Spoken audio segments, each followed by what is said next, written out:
అందరికీ నా యొక్క నమస్కారాలు. నా పేరు జనార్దన్ న్యామతాబాద్. వాస్తవానికి 4 months నుంచి నేను కూడా ఎమ్మెల్సీ అభ్యర్థిగా పోటీ చేయడం కోసం 12,000 ఓటర్ నమోదు చేసిన.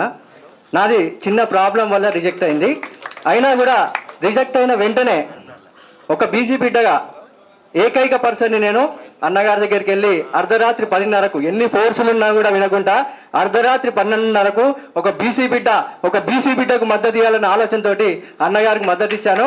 వాస్తవానికి రిజెక్ట్ అయితే నా గుండెలలో బరువెక్కిపోయింది, బాధ. కానీ అన్నయ్య దగ్గరికి వెళ్ళగానే అన్నయ్య ఒకటే మాట అన్నాడు, dear brother, I'm here, why do you here అన్నాడు. ఒకటే ముచ్చట, మీ భవిష్యత్తు కోసం నేను చూసుకుంటా మిమ్మల్ని, నీ అనుకుంటా నువ్వు నా కోసం పనిచేయ అన్నాడు. అదే రోజు నేను నిజామాబాద్ ఇన్ఛార్జ్ తీసుకొని వారం రోజుల నుండి అన్నయ్య కోసం బీసీ గలమెత్తి బీసీ ఆత్మీయ సభ దద్దరిల్లేలా చేసినాం.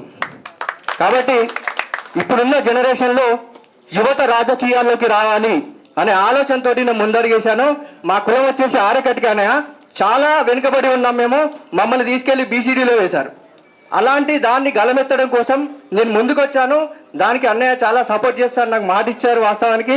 కాబట్టి అన్నయ్య కోసం యువత ఎప్పుడు ముందుండాలి, బీసీల ఐక్యత ఏంటి అనేది ఈ 27వ తారీఖు మనం వేసే ఓటు ఏంది, అసలు బీసీ అంటే ఏంటి అనేది చూపించడం కోసం అన్నయ్య తీన్మార్ మల్లన్న గారు కూడా మన బీసీల కోసం ఎంత కొట్లాడుతున్నారో మేము స్వయంగా చూస్తున్నాం. అన్నయ్య, మా యువత మొత్తం మీ వెనుక ఉంది. ఖచ్చితంగా బీసీల ఐక్యత ఖచ్చితంగా వర్ధిల్లాలి. ఈ 3వ తారీఖు 3వ నెంబరు దద్దరిల్లిపోయేలాగా, బ్యాలెట్ బాక్స్ బద్దలయ్యేలాగా 27వ తారీఖు యువతంతా ఓట్లేసి మన బీసీ ఐక్యతను వర్ధిల్లేలాగా చేయాలని దయచేసి అందరిని కోరుకుంటున్నా. బీసీల ఐక్యత వర్ధిల్లాలి, బీసీల ఐక్యత వర్ధిల్లాలి. బ్రదర్ పేరు చెప్పలే, అన్న అన్నావు. ప్రసన్న కృష్ణ ఒకసారి పేరు చెప్పు. అంటే అన్నయ్య ఇప్పుడు వారం రోజుల నుంచి అన్న పిలిచి అదే ప్రసన్న హరికృష్ణ అన్న కోసం నేను వాస్తవానికి ఇప్పుడు నా 12,000 ఓటర్ నమోదు నేను కట్టర్గా చేయించుకున్నాను, దగ్గరుండి చేయించుకున్న ఓటర్ నమోదు అన్నయ్య కోసం. వాళ్ళందరూ నేను అన్నయ్యకు సపోర్ట్ చేయగానే, నేను పోటీలో ఉన్నా కూడా నాకు అంత ఫోన్లు రాకపోవచ్చు, అన్నయ్యకు మద్దతు ఇవ్వగానే చాలా మంది యు ఆర్ గ్రేట్ పర్సన్, అసలు భవిష్యత్తులో మీలాంటి లీడర్లు రావాలి. కాబట్టి మీరు ప్రసన్న అన్న లాంటి వారి వెనుక ఎప్పుడు మీరు ఉండండి, ఖచ్చితంగా మీ వెన్నుదండుగా మేము ఉంటామన్న ఓటర్లు నాకు ఖచ్చితంగా మాట ఇచ్చారు. టీచర్స్ ఎమ్మెల్సీ గురించి అంటే సార్ బీసీ మల్క కొమ్రే గారు ఉన్నారు.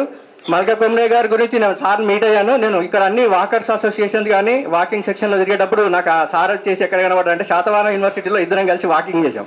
సార్తో డైరెక్ట్ చెప్పాను, సార్ బీసీ నినాదం అనేది గట్టిగా ఉంది, ఖచ్చితంగా మన బీసీలు అన్నట్టు ముందుకు పోతారు ఖచ్చితంగా అని చెప్పేసి నేను సార్తో పర్సనల్గా మాట్లాడడం జరిగింది. ఖచ్చితంగా బీసీలు ముందుకు పోబోతున్నారు. దీనికి నాంది ఇదే, ఈ 27వ తారీఖు పోలింగ్ రోజే మనకు బీసీల ఐక్యత ఏంది అనేది బలంగా చూపించడానికి ఇది నాంది పలుకుతుంది.